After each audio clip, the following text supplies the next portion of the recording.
Praise Lord. നിങ്ങളെ എല്ലാവരെയും blessed മോർണിംഗിലേക്ക് യേശുക്രിസ്തുവിന്റെ നാമത്തിൽ സ്വാഗതം ചെയ്യുന്നു.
പ്രിയരെ, അനുഗ്രഹിക്കപ്പെട്ട ഒരു പ്രഭാതം കൂടെ നമ്മുടെ ജീവിതത്തിൽ അനുവദിച്ചു തന്ന വലിയവനായ ദൈവത്തെ നമുക്ക് ഒരുമിച്ച് ചേർന്ന് നന്ദി പറയാം. എത്ര പേർ പറയും, ഞാൻ നിന്നതല്ല എൻ്റെ ദൈവം എന്നെ നിർത്തിയതാണ്? ഒന്നുകൂടെ പറഞ്ഞു കഴിഞ്ഞാൽ 2024 നവംബർ മാസം 26 വരെയും എന്നെയും എൻ്റെ കുടുംബത്തെയും കണ്ണിലെ കൃഷ്ണമണി പോലെ സൂക്ഷിക്കുകയും വിടുവിക്കുകയും ചെയ്ത വലിയവനായ ദൈവത്തിന് നന്ദി പറഞ്ഞുകൊണ്ട് ഈ പ്രഭാത ചിന്തയിലേക്ക് നമുക്ക് ഒരുമിച്ച് അടുത്തു വരാം. ഒരു വ്യക്തി പ്രാർത്ഥിക്കുവാൻ 5 കാരണങ്ങളുണ്ട്.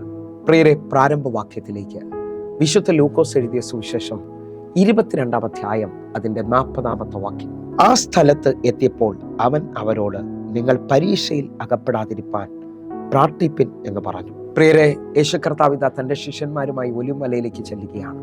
ആ ഭാഗമാണ് നമ്മൾ വായിച്ചത്. തൻ്റെ ശിഷ്യന്മാരോട് പറയുകയാണ്, പരീക്ഷയിൽ അകപ്പെടാതിരിപ്പാൻ പ്രാർത്ഥിപ്പിൻ. ഈ പ്രഭാതത്തിൽ ദൈവം നമ്മോട് ഇടപെട്ട അനുഗ്രഹിക്കപ്പെട്ട വചനത്തിനായി നമുക്ക് ഒരുമിച്ച് ചേർന്ന് ദൈവത്തിന് നന്ദി പറയാം. ഒരു ഭക്തൻ പ്രാർത്ഥിക്കാനായിട്ടുള്ള 5 കാരണങ്ങളുണ്ട്. 1, അവൻ പരീക്ഷയിൽ അകപ്പെടാതിരിപ്പാൻ പ്രാർത്ഥിക്കണമെന്ന് ദൈവത്തിൻ്റെ വചനം നമ്മെ ഓർപ്പിക്കുകയാണ്. എന്നെ കേൾക്കുന്നവരെ, പരീക്ഷ ജയിക്കുവാനായി നാം പ്രാർത്ഥിക്കേണ്ടത് ആവശ്യമാണ്.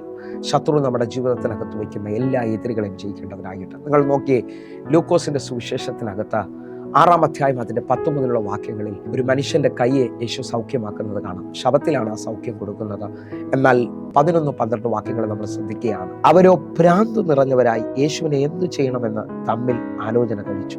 അവിടെ നിന്ന് പരീക്ഷന്മാരും അതിനെ എതിർക്കുന്നവരെല്ലാം യേശുവിനെ എന്ത് ചെയ്യണമെന്ന് അവർ ഭ്രാന്ത് പിടിച്ചവരെ പോലെയായി. നമ്മുടെ ജീവിതത്തിനകത്ത് നാം നന്മ ചെയ്യുമ്പോൾ ജാതീയ ശക്തികളും അറിയാം, നന്മയെ വിരോധമായി കാണുന്ന പാരമ്പര്യമായി നിൽക്കുന്ന അനേകരും ഹല്ലേലൂയ നമ്മുടെ ജീവിതത്തിനകത്ത് എന്ത് അനർത്ഥം ഉണ്ടാക്കണമെന്ന് ചിന്തിക്കും. എന്നാൽ പ്രാർത്ഥിക്കുന്നവൻ അതിന് ജയിക്കും. 12-ാമത്തെ വാക്യം നിങ്ങൾ ശ്രദ്ധിക്കണമെന്ന് ഓർപ്പിക്കുന്നു. 12-ാമത്തെ വാക്യം, ആ കാലത്ത് അവൻ പ്രാർത്ഥിക്കേണ്ടതിന് ഒരു മലയിൽ ചെന്ന് ദൈവത്തോടുള്ള പ്രാർത്ഥനയിൽ രാത്രി കഴിച്ചു. തന്നെ കൊല്ലുവാൻ, തന്നെ അവസാനിപ്പിക്കുവാൻ ആലോചന കഴിക്കുന്നവരുടെ നടുവിൽ യേശു കർത്താവ് രാത്രിയിൽ പിതാവിനോട് പ്രാർത്ഥന കഴിച്ചുകൊണ്ട് താൻ മുമ്പോട്ട് പോകുന്നത് കാണുകയാണ്. എല്ലാ വെല്ലുവിളികളെയും എല്ലാ പരീക്ഷകളെയും നിങ്ങൾ പ്രാർത്ഥനയിൽ ജയിക്കുവാൻ കഴിയും. നിങ്ങളെ സഹായിക്കാൻ ഒരു മാനുഷിക കരമില്ലെങ്കിലും പ്രാർത്ഥിക്കുന്നവന് വേണ്ടി ഒലിവുമലയിൽ യേശു കർത്താവ് പ്രാർത്ഥിക്കുകയാണ്.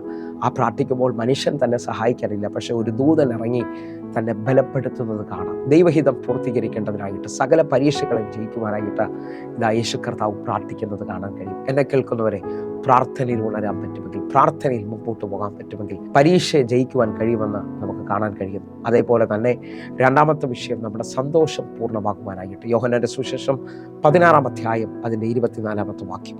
ഇന്നുവരെ നിങ്ങൾ എൻ്റെ നാമത്തിൽ ഒന്നും അപേക്ഷിച്ചിട്ടില്ല, അപേക്ഷിപ്പിൻ, എന്നാൽ നിങ്ങളുടെ സന്തോഷം പൂർണ്ണമാകും വണ്ണം നിങ്ങൾക്ക് ലഭിക്കും. എന്നെ കേൾക്കുന്നവരെ, നമ്മുടെ സന്തോഷം പൂർണ്ണമാകുവാൻ നാം പ്രാർത്ഥിക്കണം. നാളുകൾ കരഞ്ഞ, നാളുകൾ ഭാരപ്പെട്ടുകൊണ്ടിരിക്കുന്ന ഏത് വിഷയത്തിനകത്താണോ നിങ്ങളിപ്പോൾ ഭാരപ്പെട്ടുകൊണ്ടിരിക്കുന്നത്, അതിനകത്ത് നിങ്ങൾ പ്രാർത്ഥിക്കാനിരിക്കുമെങ്കിൽ നിങ്ങളുടെ സന്തോഷം പൂർണ്ണമാകുവാൻ, ഒരു ദൈവപ്രവൃത്തി വെളിപ്പെട്ടു വരുവാൻ ഇതാ പ്രാർത്ഥനയിൽ ദൈവം പ്രവർത്തിക്കുന്നു. എങ്കിൽ മൂന്നാമത്തെ കാര്യം എബ്രായ ലേഖനം 4-ാം അധ്യായം അതിന്റെ 16-ാമത്തെ വാക്യമാണ്. അതുകൊണ്ട് കരുണ ലഭിപ്പാനും തക്ക സമയത്ത് സഹായത്തിനുള്ള കൃപ പ്രാപിപ്പാനുമായി നാം ധൈര്യത്തോടെ കൃപാസനത്തിന് അടുത്ത് ചെല്ലുക. പ്രിയരെ, എബ്രായ ലേഖനക്കാരൻ നമ്മോട് പറയുകയാണ്, അതുകൊണ്ട് കരുണ ലഭിപ്പാനും തക്ക സമയത്തുള്ള കൃപ പ്രാപിപ്പാനുമായി ഇതാ കൃപാസനത്തിനടുത്തേക്ക് പ്രാർത്ഥനയോടെ ചെല്ലുക. ഞാനൊന്ന് ആഴത്തിൽ നിങ്ങളോട് പറയട്ടെ, പ്രാർത്ഥിക്കുന്നവനാണ് ദൈവത്തിന്റെ കരുണ ലഭിക്കുന്നത്. തീർന്നു, അവസാനിച്ചു, ഇനി മറുപടിയില്ല, ആ രോഗം എന്നെ അവസാനിപ്പിക്കുമെന്നൊക്കെ പറയുന്നവന് പ്രാർത്ഥിക്കാമെങ്കിൽ ഒരു സ്പർശനം വെളിപ്പെട്ടു വരും.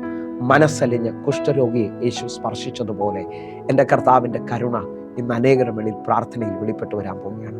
തക്ക സമയത്തിനുള്ള കൃപ, ആ വിഷയത്തെ ജയിക്കുവാനുള്ളത് പൗലോസിനോട് പറഞ്ഞു, എൻ്റെ കൃപ നിനക്ക് മതിയെന്ന് പറഞ്ഞതുപോലെ നമ്മെ മുമ്പോട്ട് നടത്തുന്ന കൃപ ലഭിക്കേണ്ടതിനായി നമുക്ക് പ്രാർത്ഥിക്കാം പ്രിയരെ. ഇപ്പം മൂന്നാമത്തെ വിഷയം കരുണയ്ക്കും കൃപയ്ക്കുമായി പ്രാർത്ഥിക്കണമെന്നുള്ളതാണ്. എന്നാൽ നാലാമത്തെ വിഷയം ഒന്നിനെക്കുറിച്ചും വിചാരപ്പെടരുത് എന്ന് പറഞ്ഞാൽ നമ്മുടെ ടെൻഷനുകളെ ജയിക്കുവാൻ, നമ്മുടെ വിചാരങ്ങളെ ജയിക്കുവാൻ നാം പ്രാർത്ഥിക്കണമെന്ന് പൗലോസ് അപ്പോസ്തലനിലൂടെ ദൈവാത്മാവ് നമ്മെ ഓർപ്പിക്കുകയാണ്. ഫിലിപ്പിയർക്ക് എഴുതിയ ലേഖനം 4-ാം അധ്യായം അതിന്റെ 6-ാമത്തെ വാക്യമാണ്. ഒന്നിനെക്കുറിച്ചും വിചാരപ്പെടരുത്, എല്ലാത്തിനെയും പ്രാർത്ഥനയാലും അപേക്ഷയാലും നിങ്ങളുടെ ആവശ്യങ്ങൾ സ്തോത്രത്തോടുകൂടെ ദൈവത്തെ അറിയിക്കത്രേ വേണ്ടത്. എന്നെ കേൾക്കുന്നവരെ, ഇതാ വാക്യം പറയാണ്, ഒന്നിനെക്കുറിച്ചും വിചാരപ്പെടരുത്. നമ്മൾ പലതിനകത്തും ഭാരപ്പെടുന്നത്, അടുത്ത ആഴ്ച ആ സാമ്പത്തിക വിഷയം, ആ രോഗം, എൻ്റെ ജീവിതത്തിനകത്ത് നിൽക്കുന്ന ജോലിയുടെ പ്രശ്നം, കുടുംബ വിഷയങ്ങൾ, ഇതെല്ലാം നമ്മൾ ടെൻഷനാക്കുകയും നാം അനുഭവിക്കുന്ന ഭൂരിഭാഗം രോഗങ്ങളും ഈ ടെൻഷൻ കൊണ്ടുവരുന്നതാണ്. എന്നാൽ അതിനകത്ത് ദൈവാത്മാവ് പറയാണ്, പ്രാർത്ഥനയിൽ ജയിക്കാൻ പറ്റും. ഒന്നിനെക്കുറിച്ചും വിചാരപ്പെടാതെ സകലതും പ്രാർത്ഥനയാൽ, ഹല്ലേലൂയ എന്ന് വിശ്വസിക്കുന്നവരുണ്ടെങ്കിൽ ഏത് ഭാരപ്പെടുന്ന വിഷയത്തിനകത്തും അല്പസമയം നമ്മൾ പ്രാർത്ഥിച്ചാൽ നമ്മുടെ അകത്ത് സന്തോഷവും സമാധാനം വരും. കാരണം നാം പ്രാർത്ഥിക്കുന്നത് സമാധാന പ്രഭുവിനോടാണ്. ഹല്ലേലൂയ. നമ്മുടെ ദൈവം സമാധാനത്തിൻ്റെ ദൈവമാണ്. നമ്മെ സമാധാനത്തിലേക്ക് കൊണ്ടുവരും, നമ്മെ ബലപ്പെടുത്തും, നമുക്ക് ഉറക്കം തരും. ഹല്ലേലൂയ. അങ്ങനെ ഉണ്ടെങ്കിൽ നാലാമത്തെ വിഷയം വിചാരങ്ങളെ ജയിക്കുന്ന, ടെൻഷനെ ജയിക്കുന്ന പ്രാർത്ഥന. എങ്കിൽ അഞ്ചാമത്തെ വിഷയം ഈ വാക്യത്തിനകത്തുണ്ട്. ആ വാക്യം ഒന്നുകൂടെ വായിക്കുകയാണ്, ഒന്നിനെക്കുറിച്ചും വിചാരപ്പെടരുത്, എല്ലാറ്റിലും പ്രാർത്ഥനയാലും അപേക്ഷയാലും നിങ്ങളുടെ ആവശ്യങ്ങൾ സ്തോത്രത്തോടുകൂടെ ദൈവത്തെ അറിയിക്കത്രേ വേണ്ടത്. എന്നെ കേൾക്കുന്നവരെ, നമ്മുടെ മുഴുവൻ ആവശ്യങ്ങളും പ്രാർത്ഥനയോടുകൂടെ പിതാവിനെ അറിയിക്കാം. എനിക്ക് 2 മക്കളുണ്ട്. അവരുടെ ആവശ്യങ്ങൾ എന്നോട് പറയുമ്പോഴാണ് ഞാനത് പൂർത്തീകരിച്ചു കൊടുക്കുന്നത്. നമുക്കും നമ്മുടെ ആവശ്യങ്ങളെ മുഴുവൻ സ്വർഗത്തിലെ പിതാവിനോട്, യേശുവിന്റെ രക്തത്താൽ വീണ്ടെടുക്കപ്പെട്ട ദൈവമക്കൾ തൻ്റെ പിതാവിനെ ആവശ്യങ്ങൾ അറിയിക്കേണ്ടതാണ്.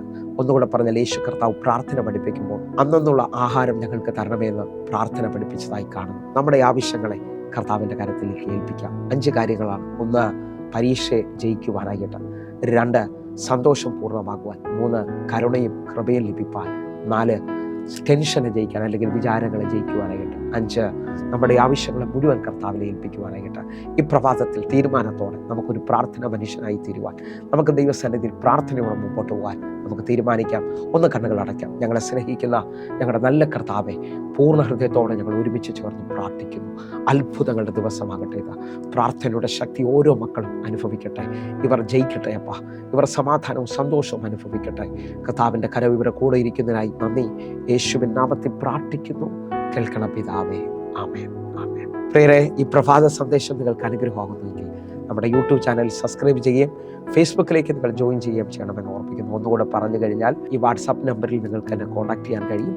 വാട്സാപ്പിൽ നിങ്ങൾ കോൺടാക്ട് ചെയ്യണമെന്ന് ഓർപ്പിക്കുന്നു. അതേപോലെ തന്നെ എല്ലാ ദിവസവും ഇന്ത്യൻ സമയം വൈകിട്ട് 6 മണിക്ക് നമുക്ക് സൂമിൽ ആരാധനയുണ്ട്. നിങ്ങളെ ഞാൻ ക്ഷണിക്കുകയാണ്, നിങ്ങൾ കടന്നു വരണം. നിങ്ങളെ യൂട്യൂബ് ലിങ്കുകൾ മറ്റുള്ളവരിലേക്കും എത്തിക്കണമെന്ന് ഓർപ്പിക്കുന്നു. അനേകർക്ക് നിങ്ങളൊരു അനുഗ്രഹമാകട്ടെ. കർത്താവ് നിങ്ങളെ മാനിക്കും. ആമേൻ, ആമേൻ. God bless U.